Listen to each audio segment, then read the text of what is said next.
जब वह बाहर निकली तो देखा कि आरमान अब भी वहीं था। अब भी गए नहीं? नहीं। सोचा तुम्हें छोड़ दूं?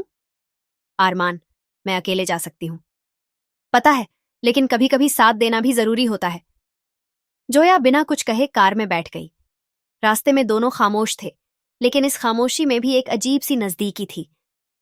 अगली सुबह एक नया मोड़ सुबह जोया को एक अनजान नंबर से कॉल आई। मैम, मैं आपको कुछ बताना चाहता हूं। करण ने यह सब अकेले नहीं किया। क्या? जोया चौंक गई। हाँ, उसके साथ कोई और भी था जिसने उसे अंदर की जानकारी दी थी।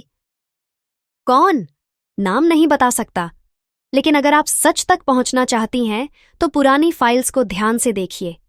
कुछ ऐसा है जो आपको अब तक दिखा नहीं। कॉल कट चुका था, लेकिन जोया का दिमाग अब और भी उलझ गया था। क्या यह कोई और साजिश थी? क्या कोई अपना ही उसके खिलाफ था? क्या आरमान भी इस सब में शामिल था, या फिर वह वाकई जोया का हमदर्द था? रिद्धिमा की आंखों में आंसू थे, लेकिन जोया के चेहरे पर गुस्सा और हैरानी दोनों थे। रिद्धिमा, सच बताओ, तुमने करण को मेल क्यों भेजा? रिद्धिमा की आवाज कांप रही थी। मैम, मुझे मजबूर किया गया था। किसने?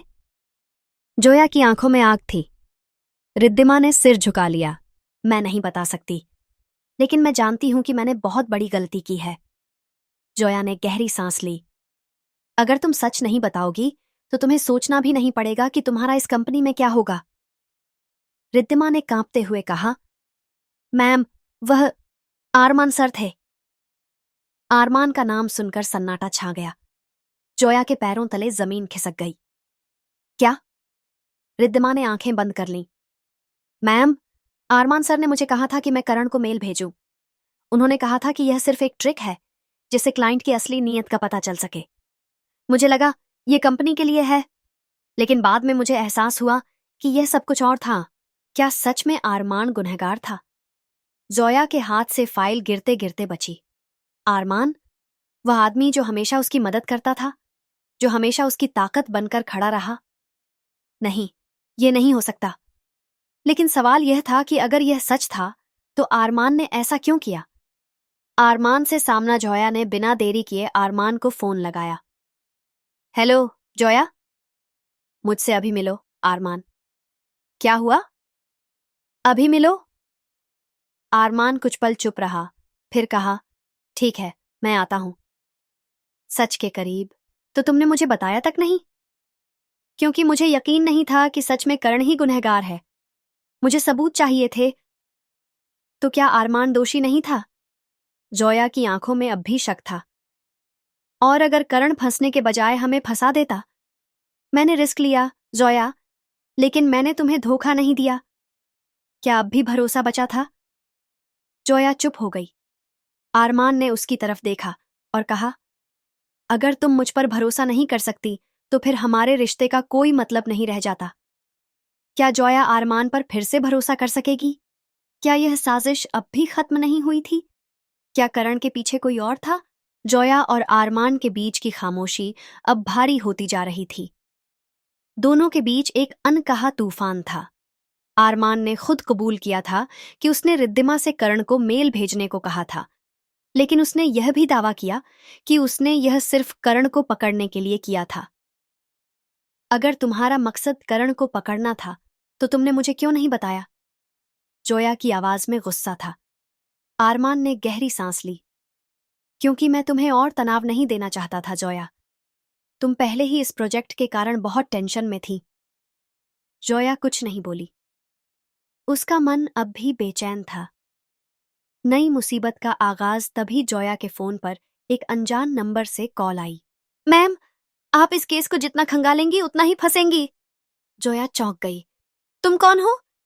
बस इतना समझ लो कि यह लड़ाई तुम जीत नहीं सकती। जो हो चुका है उसे भूल जाओ, वरना अंजाम बुरा होगा। कॉल कट चुकी थी। यह तो धमकी थी। आरमान ने जोया के चेहरे पर चिंता देखी। किसका फोन था? जोया ने फोन पर आया नंबर दिखाया। कोई कह रहा था कि मैं इस मामले में न पड़ूं, वरना अंजाम बुरा होगा। आरमान का चेहरा सख्त हो गया। इसका मतलब यह मामला करण से भी बड़ा है। करण की तलाश अब दोनों को करण से मिलना जरूरी हो गया था। उन्होंने अपने कॉन्टैक्ट से पता किया कि करण कहाँ हो सकता है। आखिरकार उन्हें जानकारी मिली कि वह एक होटल में छिपा हुआ था। हमें तुरंत वहां जाना होगा, जोया ने कहा। आरमान ने गाड़ी स्टार्ट की और दोनों होटल की ओर निकल पड़े। होटल में सनसनी। जब वे होटल पहुंचे तो रिसेप्शन पर जाकर करण का नाम बताया। सर, करण यहां रुके थे, लेकिन वे कुछ मिनट पहले ही चले गए। क्या? जोया और आरमान ने एक दूसरे की तरफ देखा। उसने हमें आते देख लिया होगा, आरमान ने होटल के सीसीटीवी फुटेज चेक करने के लिए कहा। कुछ देर की पड़ताल के बाद उन्होंने देखा कि करण जल्दी जल्दी बाहर निकल रहा था और किसी से फोन पर बात कर रहा था। लेकिन सबसे चौंकाने वाली बात यह थी कि करण जिस कार में बैठा वह किसी और ने चलाई थी। कौन था करण का साथी? जोया ने स्क्रीन पर झूम किया और गाड़ी चला रहे शख्स को ध्यान से देखा। ये तो अद्वैत है। आरमान चौंक गया। अद्वैत? तुम्हारा पुराना बिजनेस पार्टनर? हाँ, लेकिन वह यहां क्या कर रहा है? अब मामला और उलझ गया था। क्या अद्वैत इस साजिश का मास्टरमाइंड था? क्या जोया और आरमान करण तक पहुंच पाएंगे? क्या अद्वैत ही इस साजिश के पीछे था या इसके पीछे कोई और बड़ा राज छुपा था? अद्वैत का नाम सुनकर जोया को एक और झटका लगा। अद्वैत सिर्फ उसका बिजनेस पार्टनर ही नहीं, बल्कि कभी उसका अच्छा दोस्त भी था। वह इंसान जिसे वह अपनी जिंदगी के सबसे भरोसेमंद लोगों में गिनती थी, लेकिन अब वह करण के साथ था। आरमान, यह बहुत बड़ा धोखा है। हमें अद्वैत और करण तक जल्दी पहुंचना होगा। दोनों ने होटल के बाहर निकलते ही अद्वैत की गाड़ी का नंबर नोट किया और तुरंत अपने एक भरोसेमंद कॉन्टैक्ट से उसके बारे में जानकारी जुटाने को कहा। कुछ ही मिनटों में खबर आई। अद्वैत और करण इस समय शहर के बाहरी इलाके में स्थित एक फार्म हाउस में गए हैं। हमें वहां तुरंत जाना होगा।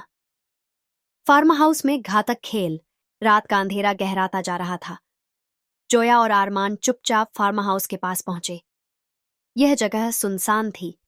चारों तरफ घने पेड़ थे, जिससे फार्म हाउस साफ दिखाई नहीं दे रहा था।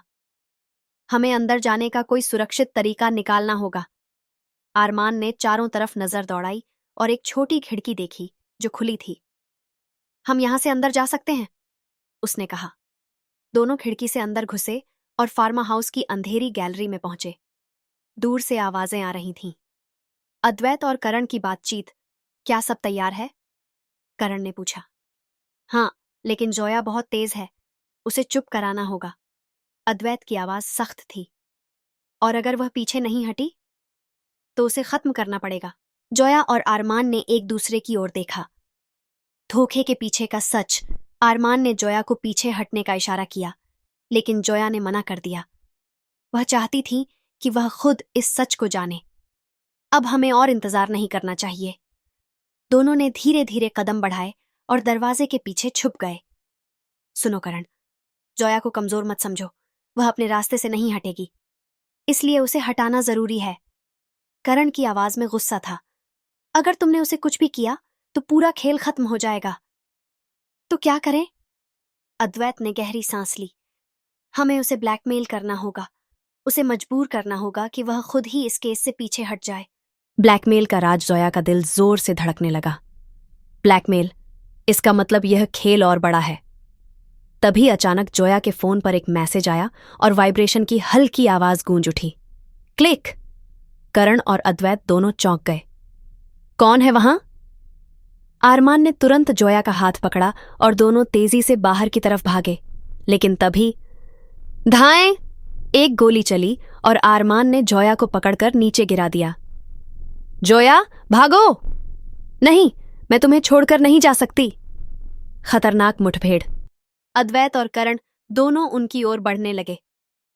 तुम यहां क्या कर रही हो जोया? अद्वैत ने ठंडी आवाज में कहा। सच जानने आई हूं। सच जानकर क्या करोगी? सबको बता दूंगी। अद्वैत हंस पड़ा।